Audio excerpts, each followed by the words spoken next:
Então você deve honrá-lo o melhor que sabe. Amém? Honra o Senhor com todas as forças do seu ser. E nós amamos a Deus, por isso nós devemos exatamente honrá-lo em nossas vidas. Eu vou ler aqui uma pequena oração do apóstolo Paulo, porque nós vemos na palavra de Deus, Paulo reconhecia que ele foi o pior dos pecadores, o maior dos pecadores, e ele foi tão tocado pelo amor do Senhor na sua vida, que está sempre a honrar a Deus, está sempre a glorificar o Senhor. Amém? E diz assim então, uma oração para honrar a Deus, do apóstolo Paulo. 1 Timóteo, capítulo 1, versículos 15 a 17. Olha aí. Esta declaração é fiel e digna de plena aceitação. Eu gosto disso. Esta declaração é fiel e digna de plena aceitação, com toda a confiança. Amém? Cristo Jesus veio ao mundo para salvar os pecadores, dos quais eu sou o pior, diz Paulo. Eu sou o pior. Olha aí. Ele sabia bem porque é que dizia isso. Versículo 16. Todavia, por este motivo mesmo, me foi concedida misericórdia. Deus nos concede-nos misericórdia, queridos. Amém? Para que em mim, o pior dos pecadores, Cristo Jesus demonstrasse toda a grandeza, meu Pai, da sua paciência e me tornasse num modelo, num padrão, num modelo para todos quantos haveriam de crer nele para a vida eterna. Amém. É forte. Palavras fortes aqui do apóstolo. Versículo 17. É um corinho que nós cantamos. De vez em quando cantamos no versículo 17, 1 Timóteo 1, 17. 17? Portanto, ao Rei eterno, imortal, invisível, Deus único, sejam honra e glória pelos séculos dos séculos. Está a ver a honrar a Deus? Olha como ele honra a Deus. Ao Rei eterno, imortal, invisível, Deus único, sejam honra e glória pelos séculos dos séculos, para sempre, não é? Amém. E sempre que o apóstolo Paulo conta o seu testemunho, aqui nesse caso está a testemunhar para o seu filho na fé, Timóteo, e ele está a dar o seu testemunho, contar como ele era e o que Deus fez na vida dele, embora ele fosse o pior dos pecadores, não é? E está a glorificar, está a honrar a Deus. E essa humildade do coração de Paulo, ao contar essas coisas, ao dar o seu testemunho, ele brilha do seu coração, ele brilha essa gloriosa graça e misericórdia de Deus, sempre que ele fala nisso. Amém? Que ele foi concedida para que eles pudessem converter, não é? E o que aconteceu com os irmãos bem sabem a caminho de Damasco, na Síria. Quer dizer, ele já saiu de Israel, já foi perseguir cristãos em outro país, na Síria. Eles fugiram da perseguição e estavam em Damasco. E ele foi lá para matá-los, para levá-los presos, etc, etc. Homem horrível que ele foi. Então, e Paulo sempre se maravilhou com a incomparável misericórdia de Deus para com ele, amém? Apesar das suas atitudes horrendas, enfim, odiosas, que ele teve para com Jesus e os seus seguidores. Sempre deitar abaixo, sempre, essa seita, esse não sei o quê, esse Jesus, esse doido, esse não sei o quê, sempre a perseguir e a matar, amém? Os seguidores de Jesus. Agora, esse apóstolo, depois da sua conversão, ela percebe-se, apesar de tudo quanto ele falou, apesar de tudo quanto ele fez para demonstrar o seu ódio, Deus o ama. Sou Deus, amado, sou nosso Deus, né? Deus o ama. Se fosse outro Deus, tinha andado com uma marreta na cabeça, não é? Mas esse nosso Deus, nosso paizinho querido, o ama. Aleluia. Bendito seja o nome de Jesus.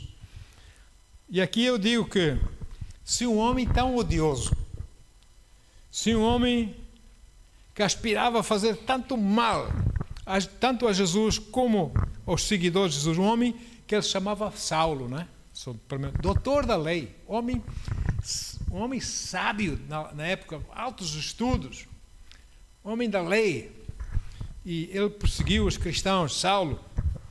E se ele pode ser salvo, se Deus o pode salvar, ainda por cima transformar de um Saulo para um Paulo, não é? Então, queridos, eu quero dizer hoje que há esperança para nós. Aleluia, há esperança para nós, não é?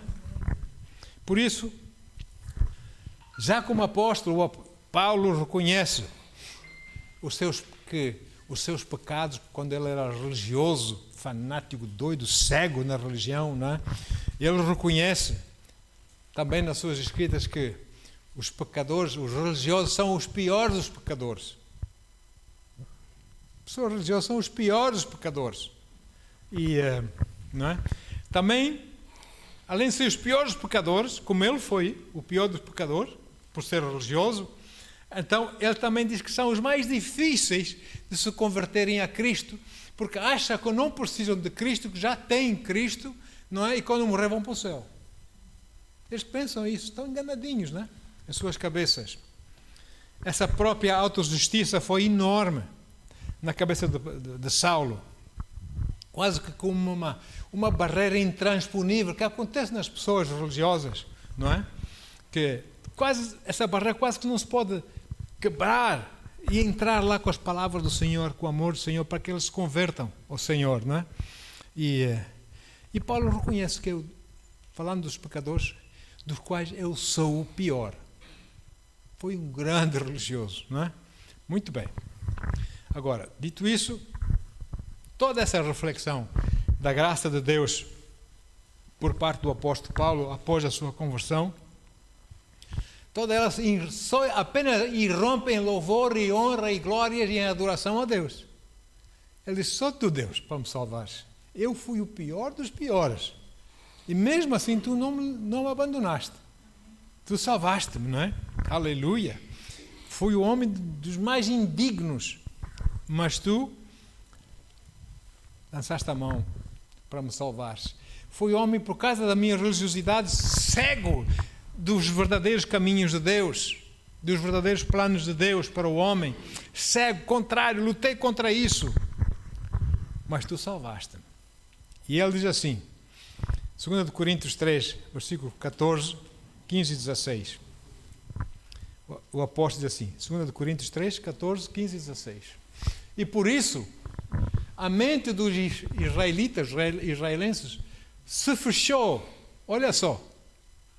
Pois até hoje o mesmo véu permanece ainda quando é lida a antiga aliança. Não foi retirado. Porquanto é somente em Cristo que ela pode ser removida, esse véu. Versículo 15.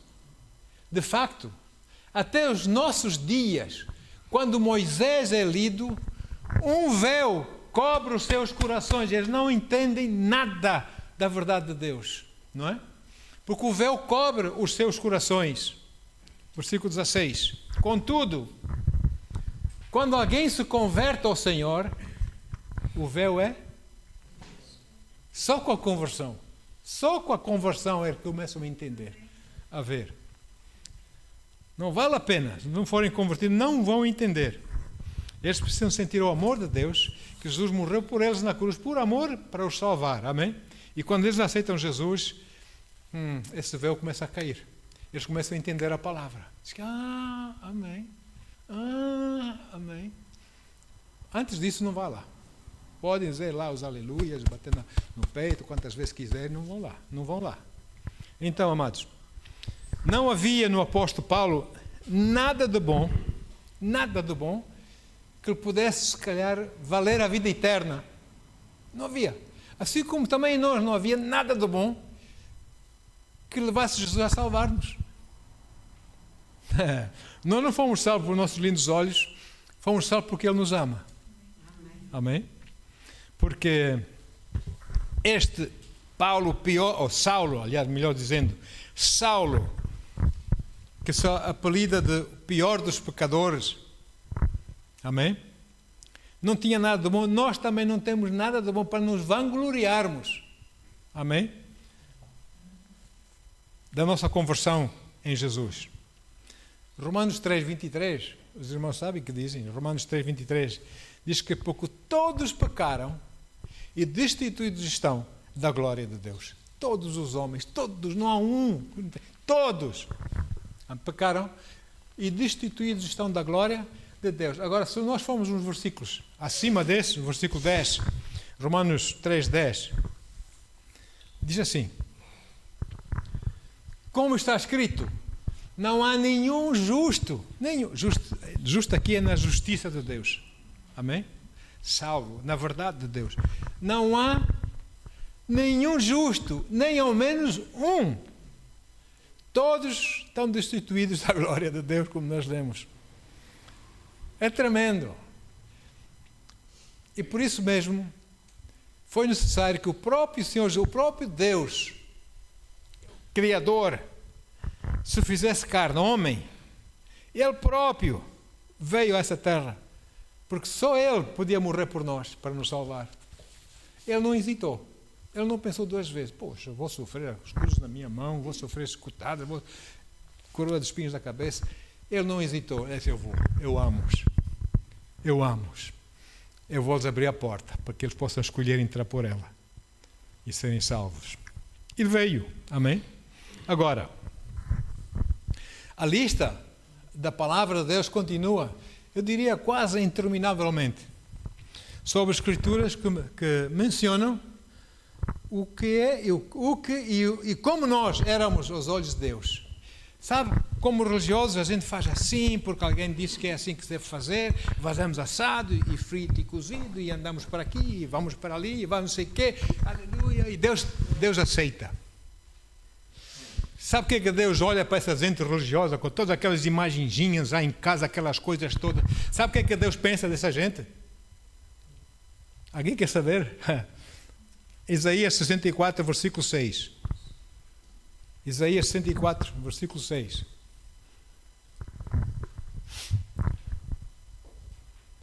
Portanto, não te indignes demasiado, ó Senhor. Não te recordes a todo momento. Não, 64, eu disse quanto? 64, 6. 6, aí que tem 9. Ora, todos nós estamos na mesma condição do impuro. Meu Pai. Todos os nossos atos de justiça, que nós achamos são atos de justiça, se tornaram como trapos de imundícia. Perdemos o viço, murchamos como folhas que morrem, e como o vento as nossas próprias iniquidades nos empurram para longe, e depois somos esquecidos. Morreu, acabou. Olha só, porque nós não somos de Jesus, porque se nós fôssemos de Jesus, estávamos no livro da vida, eternamente, amém? Então Deus olha para essas coisas que as religiosidades fazem, pensando que estão a agradar a Deus. Deus olha para essas pessoas e por seus atos religiosos, e Deus pensa, trapos de imundícia, não me conhecem, trapos de imundícia. Olha só, dá para pensar nisso, amém? Paulo julgou-se a si próprio o pior dos pecadores neste mundo, e no entanto, que se saiba, irmãos, eu já estudei um pouco sobre a vida de Saulo, e que se saiba, ele não foi uma pessoa imoral, Paulo não foi fornicador, Paulo não foi mentiroso, Paulo não foi ladrão, Paulo não foi bêbado. E no entanto ele dizia que era o pior dos pecadores. Por quê? Por causa da sua religiosidade, que o mantinha cego da verdade de Deus. Amém? E eu sei que essa mensagem não é famosa, e se calhar qualquer dia vem aí e prendem, está no YouTube. Eu não quero saber, eu quero falar a verdade. Amém? Eu quero falar a verdade. Então, amados, é assim. Paulo julgou-se assim, o pior dos piores. Paulo foi um cegamente religioso. É aquilo e só aquilo, foi assim que me ensinaram, é assim que eu faço. Já os meus pais eram assim, já não sei o quê, é assim que eu faço. Jesus então morreu à toa. Foi louco. Veio por aí do céu, veio e morreu na cruz à toa. Não foi preciso morrer. Isso é pecado, não é? Então ele reconhece que ele foi o pior dos pecadores por causa disso. Reparem que a prostituição, a droga, os drogados, toxicodependentes, etc. Essa gente não são os piores inimigos de Deus. Deus ama-os ou não? Deus odeia o pecado, mas Deus ama os pecadores. Não é? Agora, a religiosidade, é o pior dos pecados. Olha só, os religiosos são, como diz Paulo, os piores pecadores. Por quê? Porque eles se opõem ao verdadeiro Jesus. A verdadeira, digamos assim, verdade do Evangelho da graça de Deus, amém? Que Jesus pregou, ensinou e oferece todos os dias. Agora, para ser um religioso assim, não é preciso ir à igreja. Basta uma pessoa religiosa pensar que as suas poucas e boas obras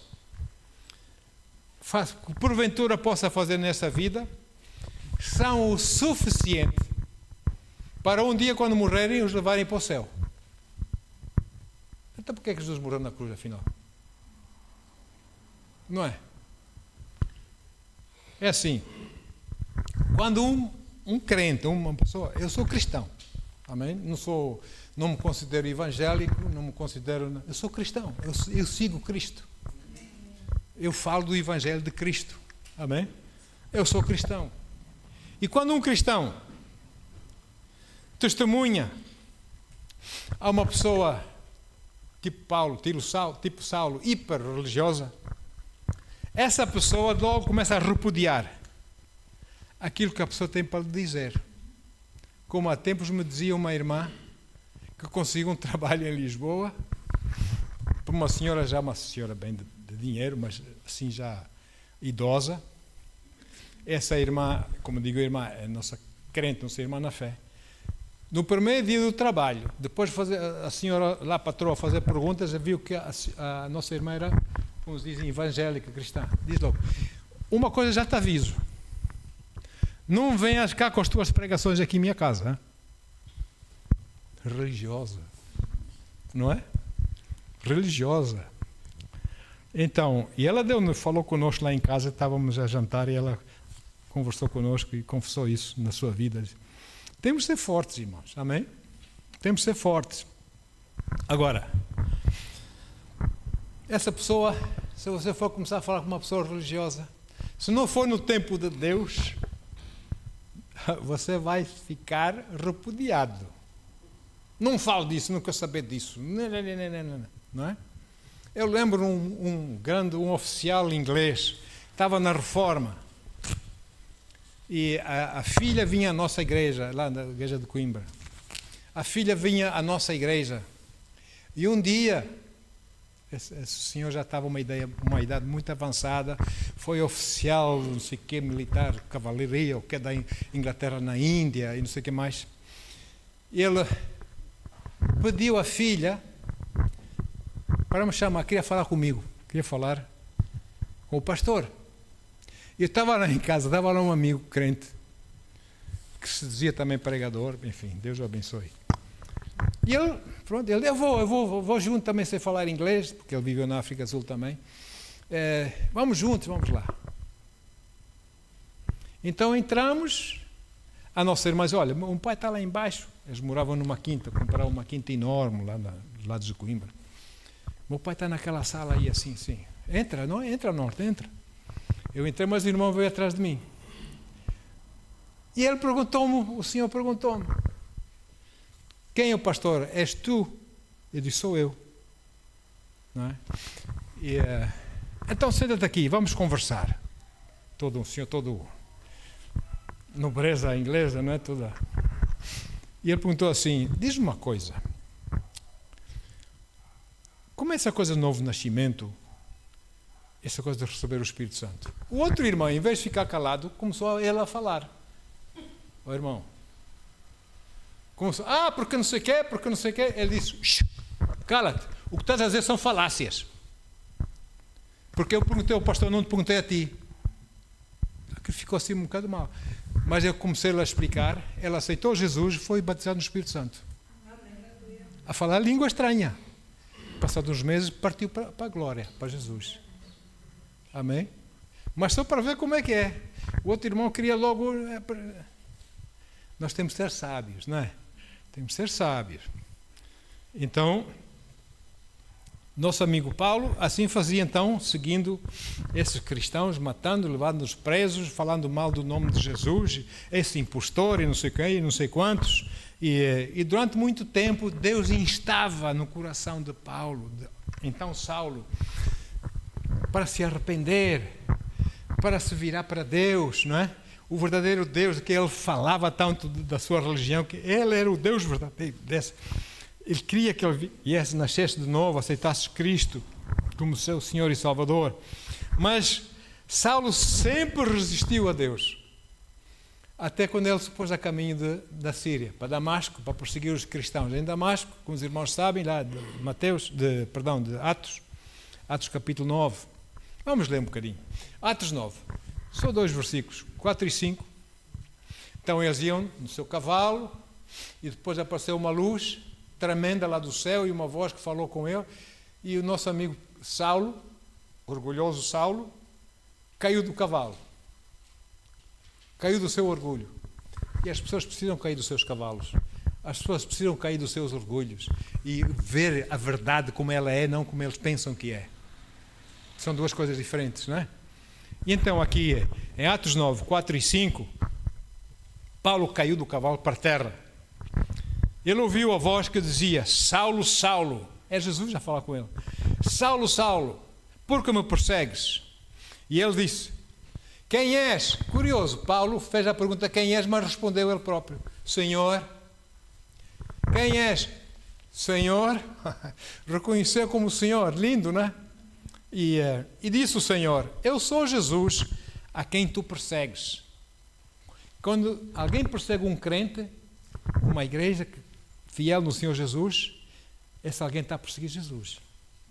Aquilo que fizeram um dos meus mais pequenos irmãos, a mim me fizestes. Amém? Por que me persegues? Versículo 5 diz, e ele disse, quem és, Senhor? E disse, Senhor, eu sou Jesus a quem tu persegues. Agora, umas Bíblias têm, outras não têm, não sei essa. Essa não tem. Que diz logo a seguir, Jesus diz, duro é para ti recalcitrares contra os aguilhões. Duro é para ti recalcitrares contra os aguilhões. Sabe, aguilhões são aquelas varas que se usa, olha, lá no Ribatejo, os cavaleiros, né, com os touros, tem aquelas varas que tocam nos touros, para mostrar aos touros a direção que eles devem ir, depois fechando um curral ou metê-los num caminhão, aquelas varas que eles usam, não é? E esses são os aguilhões. Então, Deus estava a querer guiar Paulo para um certo caminho, e Paulo estava a resistir a Deus, a aceitar Cristo. E agora caiu do cavalo, agora caiu do orgulho, agora ficou cego, por causa daquela luz intensa. Agora, Deus duro é para ti, recalcitrares contra os aguilhões.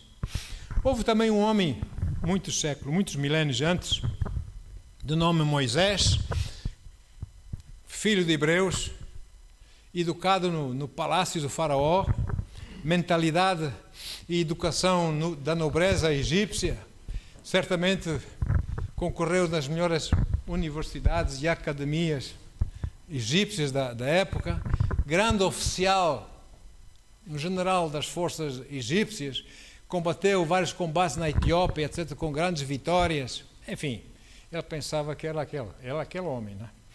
Mas depois, algo começou a mexer com ele, começou a ver o povo hebreu e começou a reconhecer que ele afinal não era judeu, ele afinal não era egípcio, ele era um desses escravos. E começou a sentir como se Deus o quisesse escolher para ser o libertador do povo. E para provar que ele era o homem certo para libertar o povo, às páginas tantas, quando teve a oportunidade, matou um guarda egípcio, os irmãos sabem, né? O guarda estava a chicotear um hebreu, e ele foi e matou. Para provar a Deus que, se queres um libertador, estou aqui eu. não é? E matou. Então, só que Deus olhou para ele e disse assim, não te vou poder usar já. Vais ter que passar por uma operação muito grande, Moisés.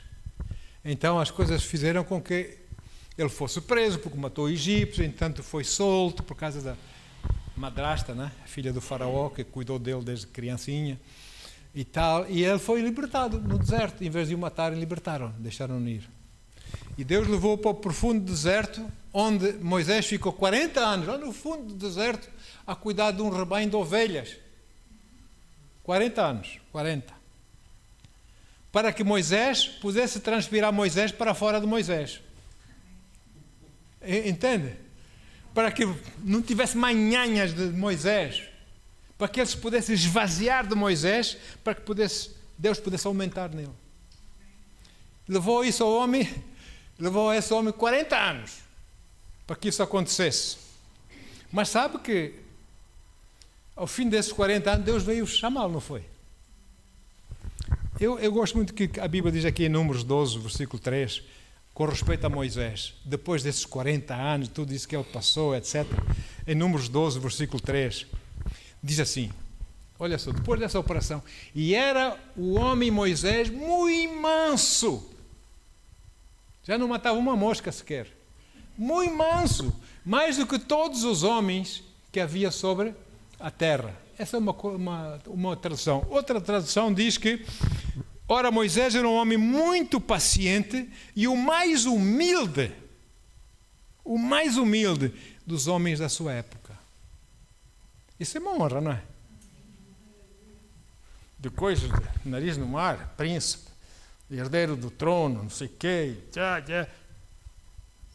40 anos depois de ele transpirar Moisés de Moisés, ele tornou-se um homem mais humilde, não é? Da sua época. E ele foi usado durante 40 anos, ou seja, foi aos 40 anos que Moisés foi para o deserto viver 40 anos. Ao fim desses 40 anos, Moisés já tinha 80 anos, ou não? Deus, depois de ver que Moisés estava livre de Moisés, Deus foi buscá-lo para libertar o seu povo. E Moisés serviu a Deus mais 40 anos. E Deus mostrou ao Moisés, importante nos primeiros 40 anos, que teve que passar os segundos 40 para saber que não era importante, o que Deus faz com alguém que se esvazia de si mesmo e se enche de Deus. Sinais, maravilhas, o mar abriu, sei lá, os irmãos sabem da Bíblia, todos esses milagres que aconteceram através de Moisés. Não é? Bendito seja o nome do Senhor. Agora, Deus operou de forma tremenda também com o nosso amigo Paulo.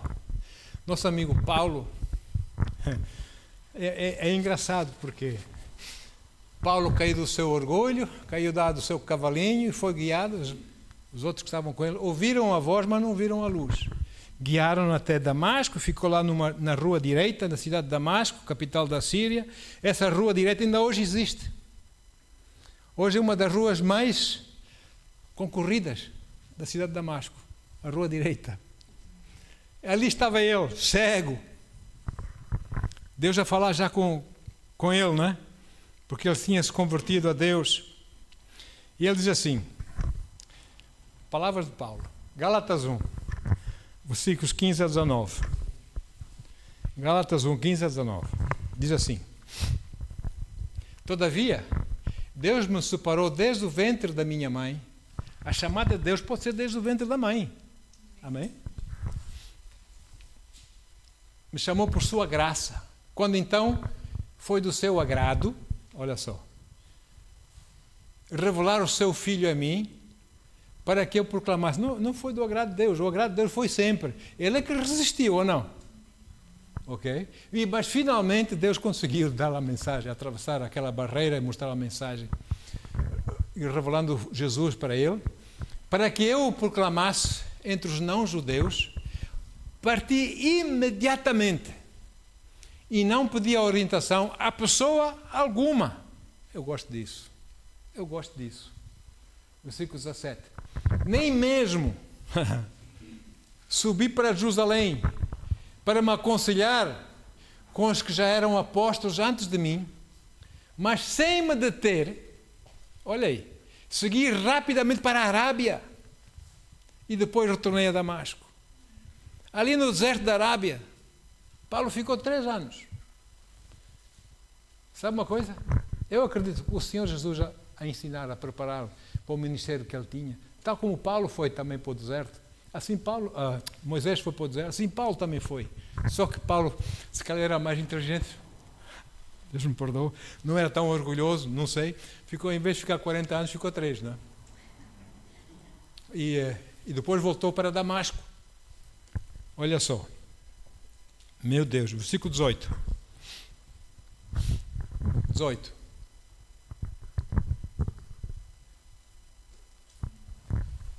Passados 3 anos, subi a Jerusalém a fim de conhecer Pedro pessoalmente. E estive com ele durante 15 dias a conversar, não é? Porque eles todos tinham medo, porque ele perseguia-os, não era? Versículo 19. Não vi nenhum dos outros apóstolos, a não ser Tiago, irmão do Senhor. Meio irmão, filho de Maria. Atenção, filho de Maria e de José. Este Tiago, eu que escrevo o livro, a Epístola de Tiago, este é que foi o primeiro líder da Igreja de Cristo. Foi Tiago, não foi Pedro, como dizem, o primeiro Papa. Foi Tiago, o primeiro líder da Igreja.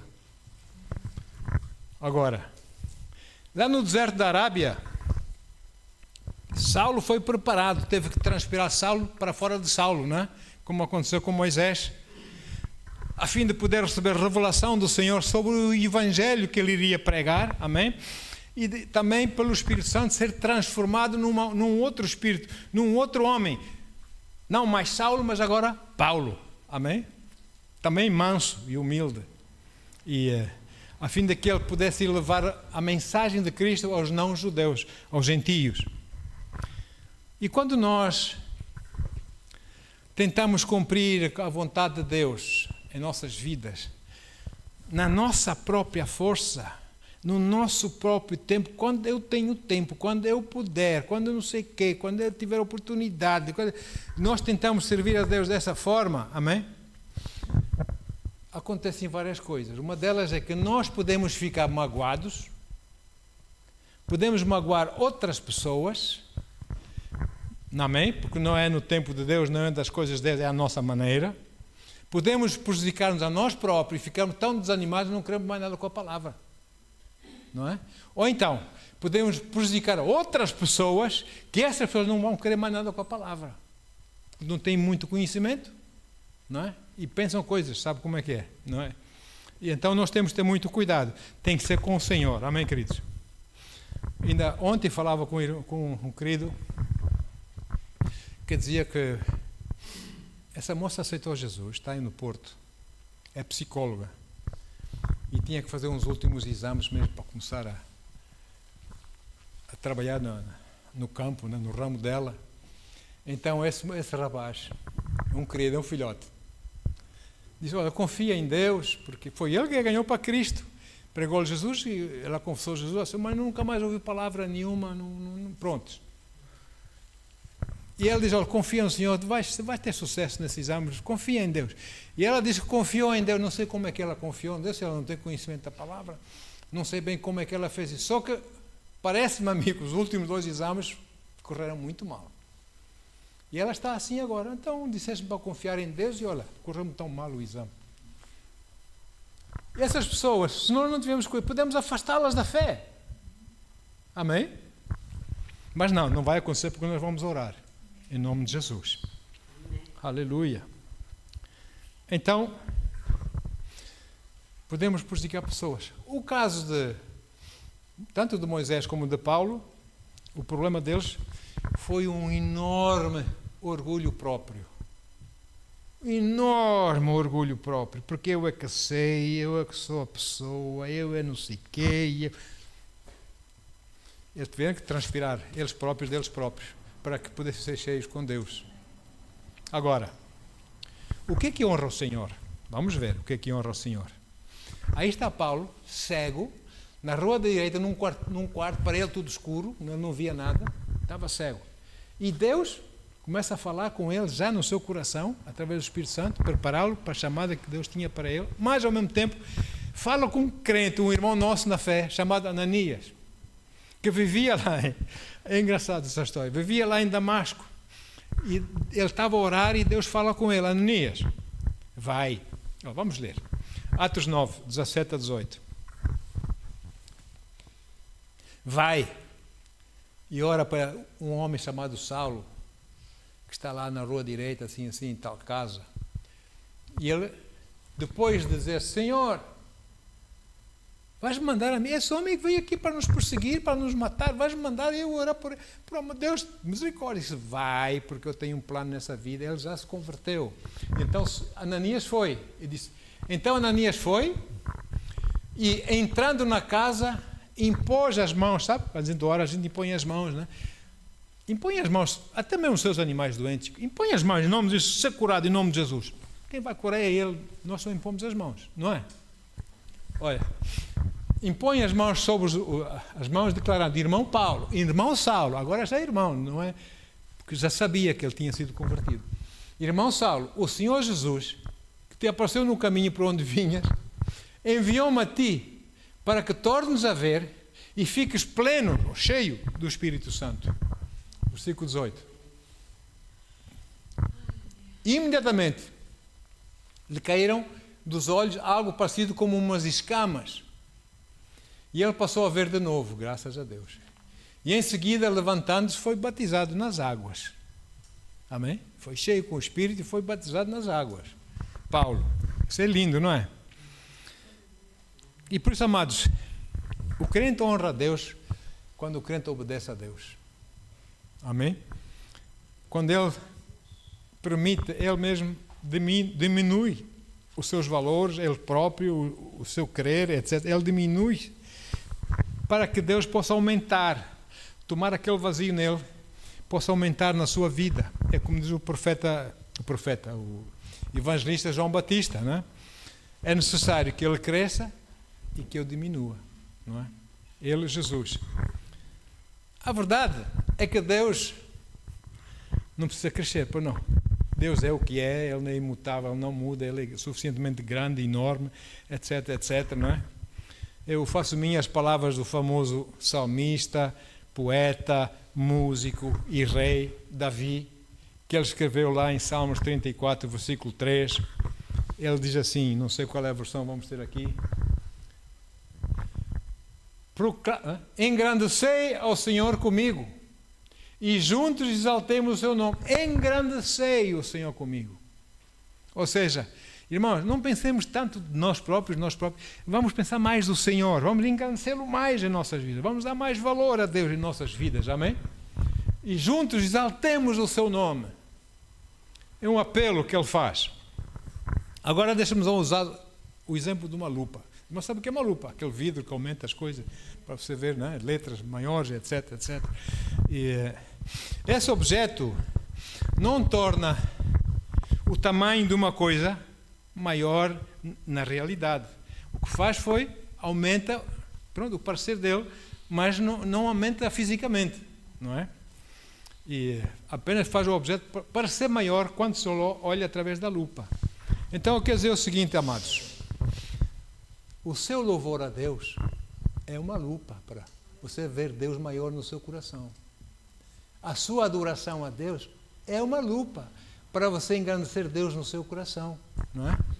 As suas orações, etc., é uma lupa, amém?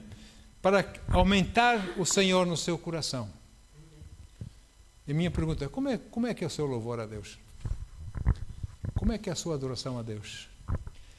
Será que aumenta mesmo o Senhor no seu coração? É uma pergunta, porque é importante isso. A verdade é que nós, através da nossa atitude inflacionada de nós mesmos, aquilo que nós pensamos de nós próprios, não é? Com essa coisa que nós somos os maiores, nós minimizamos Deus. Porque no nosso ser, no nosso interior, achamos que somos tão grandes, que já não tem espaço para Deus. E de vez em quando, vou dar Deus assim. Não, ou é Deus ou é não. Não é? Então, por isso devemos ver Deus tal como Ele é na verdade. E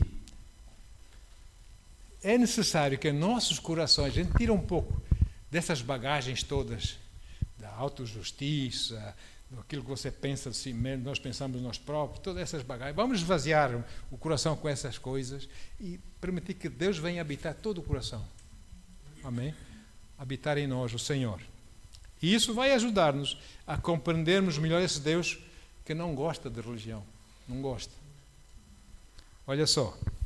Eu aprendi algo tremendo na minha vida do profeta Elias. Apliquei na minha vida e ainda estou a aplicar. Depois de quase 40 anos do ministério, ainda estou a aplicar isso na minha vida. Profeta Elias, Deus, às páginas tantas, Deus enviou o profeta Elias para ficar lá num ribeiro. Vai-te esconder lá no ribeiro, fica lá no ribeiro, naquele lugar que eu te mostrar, e ali ficas, porque eu vou cuidar de ti, naquele ribeiro. Vamos ver o que a Bíblia diz, 1 de Reis 17, 2 a 6. 1 de Reis 17, 2 a 6. Diz assim, olha o leão da tribo de Judá. 1 de Reis 17, 2 a 6, está certo. Depois veio a ele a palavra do Senhor dizendo, retira-te daqui, o Senhor a falar com Elias, retira-te daqui e vai para o Oriente e esconde-te junto do ribeiro de Querite, que está diante do rio Jordão. 4. E há de ser que beberás do ribeiro, e eu tenho ordenado aos corvos que ali te sustentem. Olha só, corvos. Foi, pois, e fez conforme a palavra do Senhor. Corvos, vamos sustentar corvos. Não, ele não duvidou, ele foi. Amém? E fez conforme a palavra do Senhor. Porque acreditou e obedeceu. E habitou junto do ribeiro de Querite, que está adiante do Jordão. Ok? Versículo 6. E os corvos lhe traziam pão e carne pela manhã, como também pão e carne à noite. E bebia do ribeiro. Tremendo isso. Versículo 7. E sucedeu que, passado dias, o ribeiro se secou, porque não tinha havido chuva na terra. 8. Então veio a palavra do Senhor dizendo, levanta-te e vai para Sarepta. Prontos. Veio a palavra do Senhor dizendo, levanta-te e vai para Sarepta. Ou seja, a ribeira secou, e outras versões dizem que, e no lugar onde corria a água, quando vinha o vento, levantava pó, e de onde corriam as águas, mas Elias permaneceu ali, firme, à espera de ouvir a voz do Senhor, vai. Enquanto ele não ouvisse, ele ficaria ali, naquele lugar, cava na areia, tira água lá dos buracos e coisas, ele ficou lá, não é? Ele permaneceu obediente a Deus, até ouvir a voz, agora vai para tal parte, assim. E eu quero que a gente aprenda desse exemplo do profeta Elias. Mesmo se a ribeira, onde Deus nos colocou, se secar, não é hora para irmos embora, para mudarmos de ribeira. É hora para ficarmos firmes para ouvir a voz do Senhor, sim ou sim. Aí a diferença entre o verdadeiro crente e aquele crente assim, wishy-washy. E enquanto nós não sabemos o que fazer, enquanto nós vemos, está a ficar mal, está a ficar sério. Não saiam daquele lugar enquanto o Senhor não falar. Amém? Porque Deus está a fazer prova. Está a ver o coração. Sabe o que diz o profeta Jeremias? É muito forte o que ele diz aqui. Jeremias 10, versículo 23. O profeta Jeremias diz assim.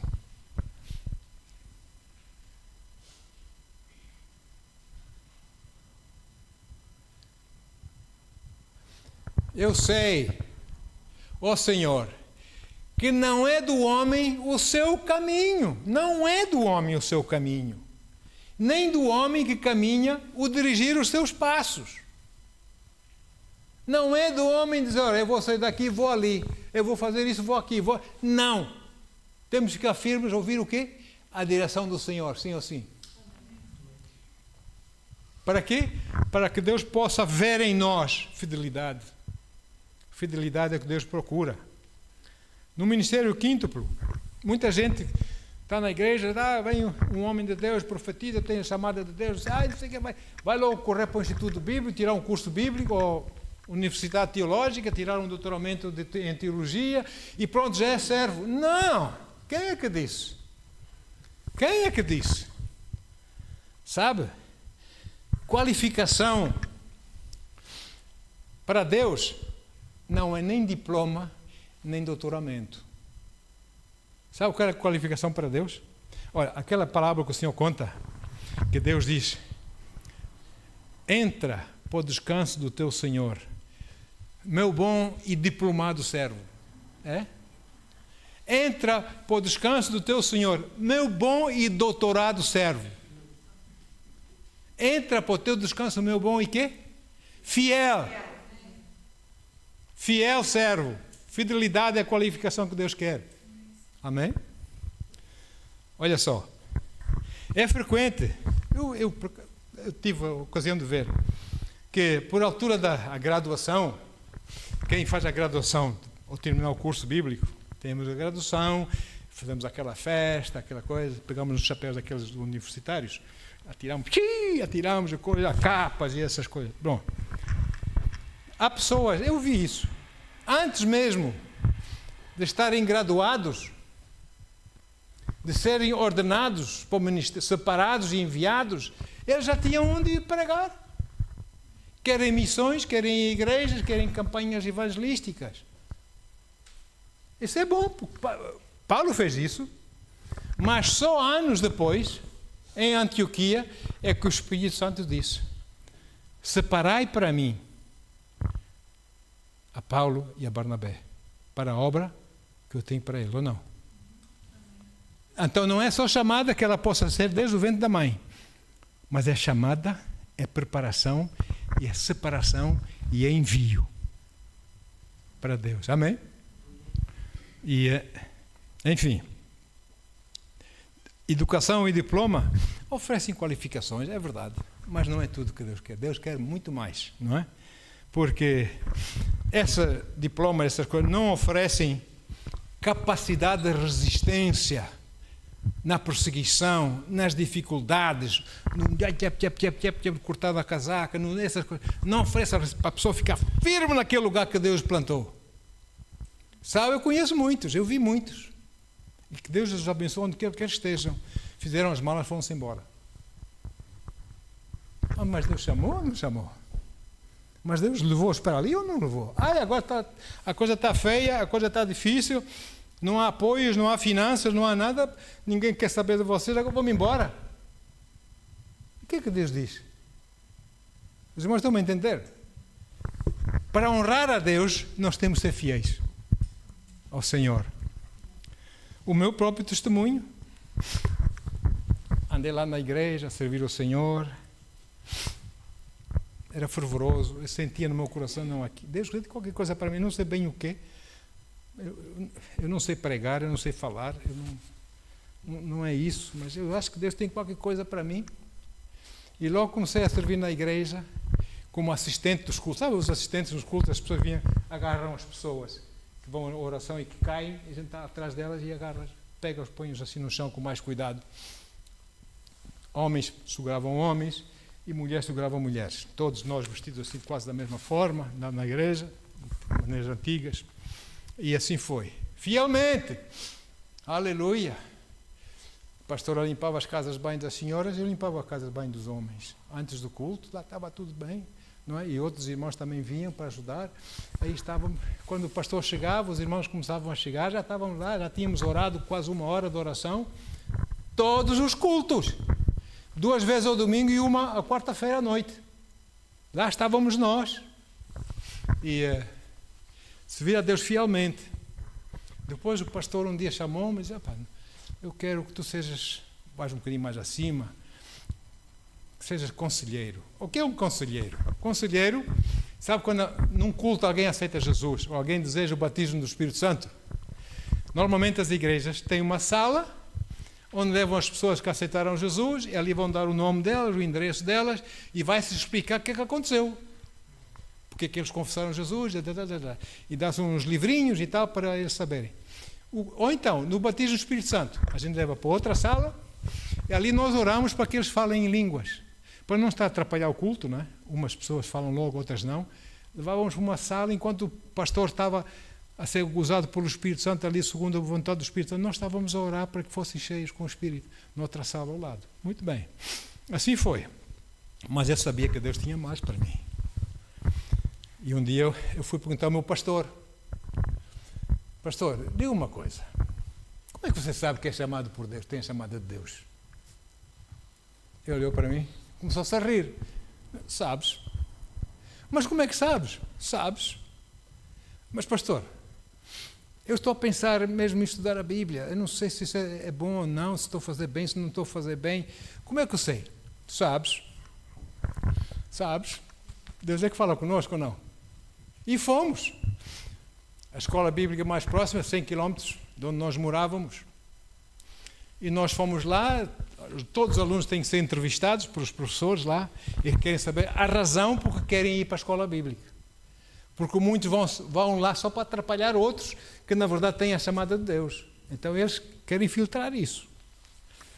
Eles perguntaram: por que estás aqui? O que é que queres fazer aqui? Eu só sei que tenho que estar aqui. Eu sei que Deus está-me a dizer para me preparar. Fomos logo aceitos à escola bíblica, como alunos. E pronto, assim foi. Durante 2 anos, lá para trás, para frente, segunda a sexta, 200 km, né? Todos os dias. Deixava o meu trabalho lá de engenharia de Minas, e lá vinha eu a correr, quase que sem tempo para nada, para comer nem nada, entrar para o carro, 100 km. Aulas até às tantas da noite, 100 km para casa. Levantar às 5 da manhã para ir para o trabalho. Tinha que fazer os meus relatórios antes o grande chefe chegasse para saber qual era o lucro segundo o novo preço do ouro. Eu é que fazia essas coisas. Oh, meu irmão, 2 anos. Chegou o tempo da graduação. Fui graduado. Segundo ano, glória a Deus, novembro de 87. Graduado. Uma festa, muito bem, glória a Deus. Eu voltei humildemente para a minha igreja, servindo na minha igreja, como conselheiro. Eu não vou dizer, eu fui graduado, sou graduado, agora não quero mais ser conselheiro. Nada disso. Servi humildemente naquela obra, com muita honra. Fevereiro de 88. Veio lá um homem, muito engraçado. Foi lá pregar na nossa igreja e o pastor sentiu. Chamaram-me para me nomearem com a imposição de mãos pastor assistente, sem remuneração. Fui nomeado pastor assistente, sem remuneração. Ou seja, tinha cuidado dos cultos, não pregava. Hoje em dia toda a gente quer pregar, não sei, não, nem sequer ofertas eu falava.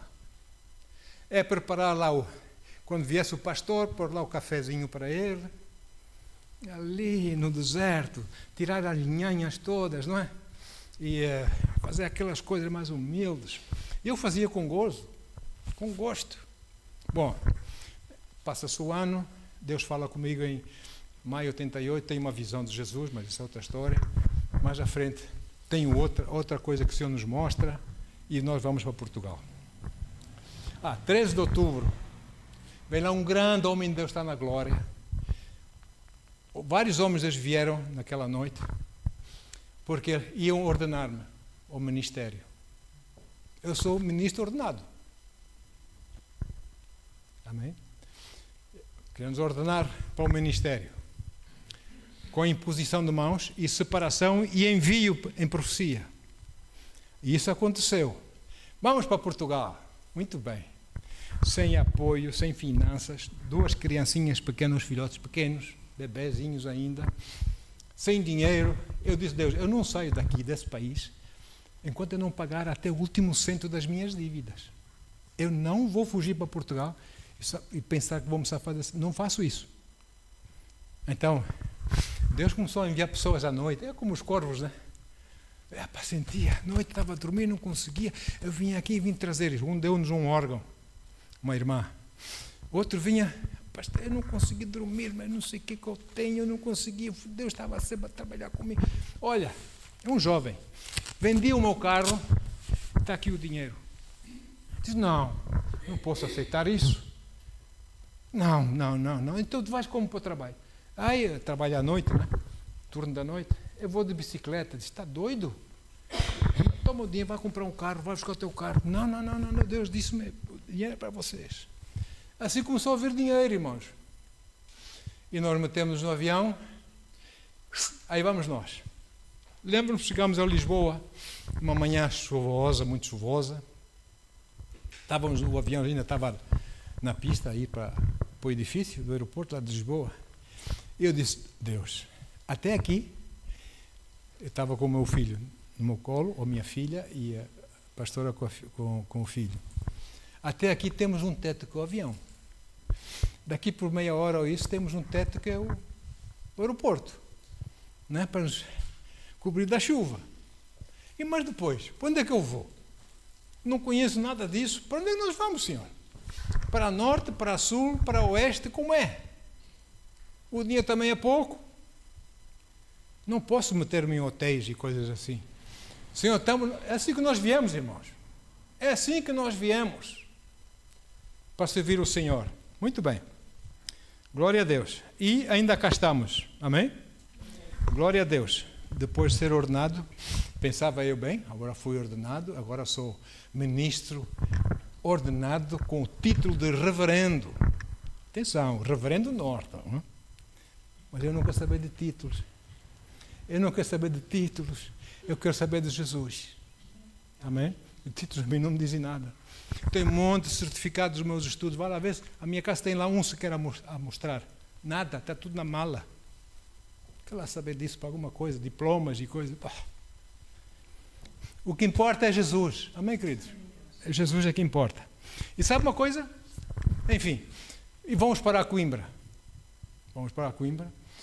E ali Deus plantou. Diz, Senhor, tu não me plantaste à beira de um ribeiro, tu plantaste à beira de um rio, Senhor. Oh Deus, apartamento. Não, nem pensar. Diz lá um irmão lá de uma igreja. Nem pensar apartamento dentro da cidade. Tem que ser lá fora. Não posso lá fora, não tenho carro, não tenho dinheiro para comprar carro. Como é que é? Não, aqui é impossível. Nesse mesmo dia, encontrei abriu-se uma porta do Senhor, um apartamento, mesmo em frente ao Portugal dos Pequeninos. E esse Afonso? Entramos lá, aí ficamos. Sem salário, começamos a pregar o Evangelho. Nas ruas, onde formamos um grupinho, etc. E foi andando, até americanos nas ruas. Queriam falar português, não conseguiam. Eu ia ter com eles. Posso ajudar? Eu falava inglês, né, para eles.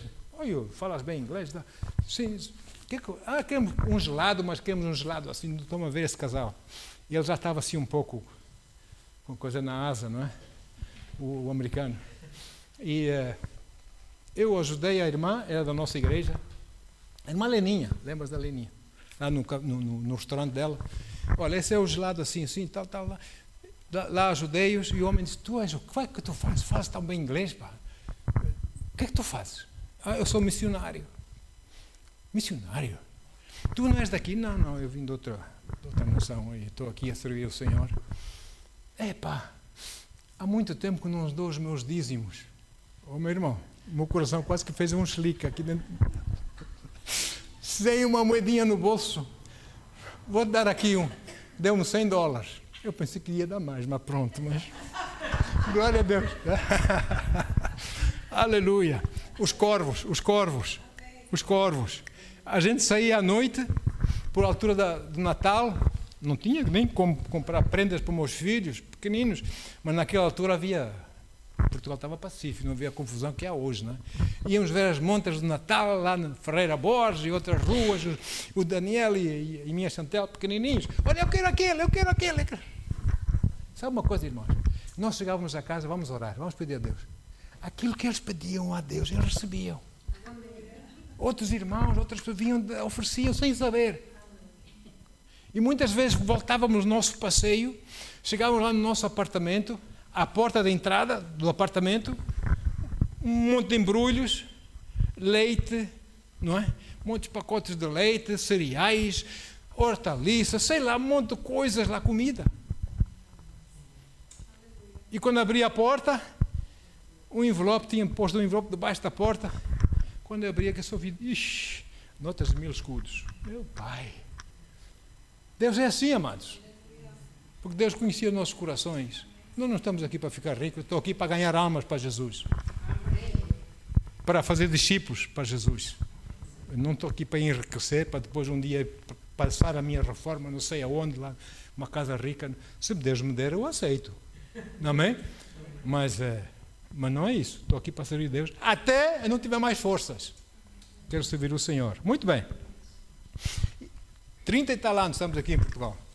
Apesar das perseguições, dos jornais que escreveram de nós, das rádios, telefonemas ameaçando-nos de morte, e não sei o que, não sei quantos, e carros riscados, e apedrejamentos dos carros, e não sei o que. Ah, meu Deus, nós estamos aqui. Muitos outros que eu conheci, perdas para te quero. Ah, Deus nos chamou para Portugal, chamou. Desapareceram. Onde é que eles estão? Onde quer que eles estejam, que Deus os abençoe. Mas saíram. Amém? Por quê? Porque Deus falou, fica aqui ao lado dessa ribeira.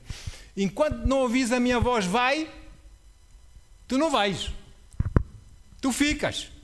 E eu fiquei. Chegou assim às páginas tantas, eu disse, Deus, eu estou cansado, o Senhor tem misericórdia de mim, Senhor. Ui, já não estou a aguentar mais, Senhor. É muita coisa. E Deus diz assim, filho, a partir de hoje, o dia que tu fizeres as malas para ir para outro sítio, eu vou contigo. Uau! Ouvi a voz do Senhor. Marina da Costa, ainda estou aqui. Porque ainda não sinto bem que Deus diz vai. Não é? Amém. Então, glória a Deus. Vamos ficar firmes no Senhor. Está bem, queridos? Aleluia. Então, nosso amigo Paulo também, antes de ser nomeado apóstolo, enfim, separado e enviado apóstolo, ele andava a pregar. Vamos ver, Gálatas 1, 22 a 24. Gálatas 1, 22 a 24.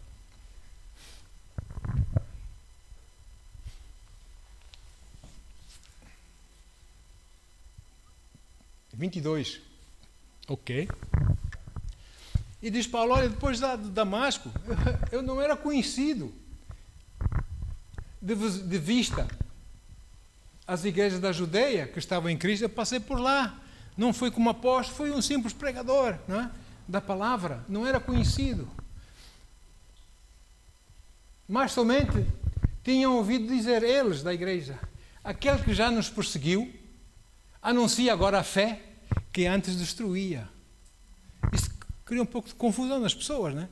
Vamos ver, será que é ele mesmo? E vieram ouvir pregação e ensinos fantásticos que Deus dava através do apóstolo Paulo. E glorificavam a Deus a respeito de mim.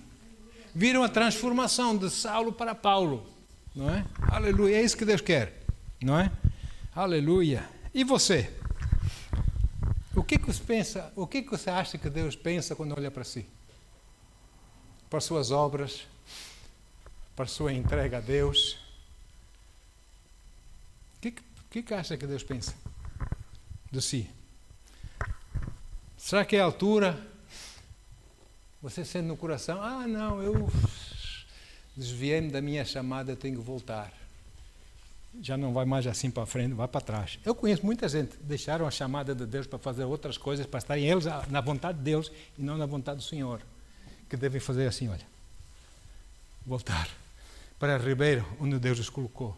Se é que eles querem que a vida os coloque, vá bem, com a bênção de Deus. Só isso. Agora, e esta palavra, como diz o apóstolo, 5 vezes eu estudei isso na palavra, eu busquei isso na palavra, 5 vezes. Eu gostei muito dessa frase. 1 Timóteo 4, 9, nós lemos, mas vamos ler outra vez. 1 Timóteo 4, 9 diz assim. Olha aí. Esta palavra é fiel e digna de toda aceitação. O apóstolo repete isso 5 vezes nas suas escritas. Vamos ver outra. 1 Timóteo 1,15. 1 Timóteo 1,15. Esta é uma palavra fiel e digna de toda aceitação. Que Cristo veio ao mundo para salvar os pecadores, dos quais eu sou o principal. Palavra fiel e digna. Digna, você pode aceitar com confiança mesmo. Amém? 1 Timóteo 3, versículo 1. Olha aí. Esta é uma palavra fiel. Já mudaste de versão. Se alguém deseja o episcopado, excelente obra deseja. Esta é uma palavra fiel, digna de aceitação. Não é? 2 Timóteo 2, 11. 2, 11. Esta palavra é absolutamente digna de crédito. Se já morremos com Ele, da mesma forma com Ele viveremos. Oh, glória! Eu gosto disso. Fortalece o meu coração. Tito 3, versículo 8. Diz assim Paulo para Tito, aquele homem tremendo. Esta, pois, é uma palavra totalmente digna de crédito. Ouça, é a verdade. Então, a verdade é, irmãos, fiquem firmes e fiéis ao Senhor. Não se afastem nem para a esquerda, nem para a direita, enquanto o Senhor não falar, irmãos. Amém? Bendito seja o nome do Senhor. Aleluia. Nosso alvo nessa vida é estarmos firmes. Enquanto nós estamos firmes no Senhor, fiéis no Senhor, podem acontecer um monte de coisas, mas nós, no nosso coração, vamos ter paz e descanso. É inexplicável. Vamos ter paz dentro de nós, não é? Como diz Hebreus 4, 10 a 13. Eu tenho que acelerar. Hebreus 4, 10 a 13. Pois toda pessoa que entra no repouso, no descanso de Deus, que aceita Jesus, amém? Começa a viver para Jesus, também descansa das suas obras, como Deus descansou das suas. Olha agora, versículo 11. Diante disso, esforcemo-nos por entrar naquele descanso, para que ninguém caia no exemplo de desobediência. Vamos ficar firmes, fiéis a Deus. Versículo 12. Porquanto a palavra de Deus é viva e eficaz, é a palavra do Senhor, mais cortante que qualquer espada de 2 gumes, capaz de penetrar até o ponto de dividir a alma e espírito, juntas e medula, e é sensível para perceber os pensamentos e intenções do coração. A palavra de Deus, no seu ser e no meu ser, entra no mais profundo, no âmago do nosso ser, onde o raio laser do médico, onde a tecnologia dos homens não chega, é no seu espírito. Eles podem cortar o corpo e quê? Mas a alma e o espírito, eles não chegam lá. A palavra chega. Amém? Oh, glória. Amém. Então, por isso, Deus fez de Paulo um modelo, um padrão, não é? Não nos tornemos, por isso, negligentes. Hebreus 6, 12. Já estou a terminar. De maneira que não vos torneis negligentes. Quantos crentes andam por aí que são negligentes? Não vos torneis negligentes, mas imiteis aquele que por intermédio da fé e da longanimidade recebem a herança prometida. Vamos olhar para, claro, Jesus, número 1, e para Paulo, e para Moisés, e para esses homens de Deus. Amém? Glória a Deus. Amém? E você viva até uma vida agradável ao Senhor, em obediência e submissão a Deus, para que as pessoas possam olhar para si como um exemplo para elas seguirem nas suas vidas. E dessa forma, quando as outras pessoas que o seguem, que aprenderam consigo, começam a honrar a Deus, você, sem saber, está a honrar a Deus. Amém? Vale a pena honrarmos o Senhor. Pai, obrigado, Senhor, pela tua palavra. Bendito seja o teu santo nome, Paizinho. Oh Deus, tu és tão bom, Senhor. Tu és tão tremendo, Senhor. Que nós possamos ficar firmes em ti, firmes na tua palavra, firmes, esperando ouvir a tua voz, Pai. Eu oro, Senhor, que nós possamos diminuir e tu possas aumentar em nós, Pai. Que a nossa entrega seja mais excelsa, de mais qualidade, para te agradar ainda mais, Senhor, porque nós te amamos, Senhor. Nós estamos gratos para contigo eternamente. Obrigado, Senhor Jesus. Oro para os teus filhos, tenham uma semana de vitória, Pai. Que as chuvas das tuas bênçãos possam chover em suas vidas. Que a cura do Senhor Jesus possa cair em seus corpos, Pai. E que a tua prosperidade possa brotar em suas vidas. Para a tua honra, para a tua glória, Senhor, em nome de Jesus. E o povo do Senhor diz: amém, amém, amém. Glória a Deus. Aleluia.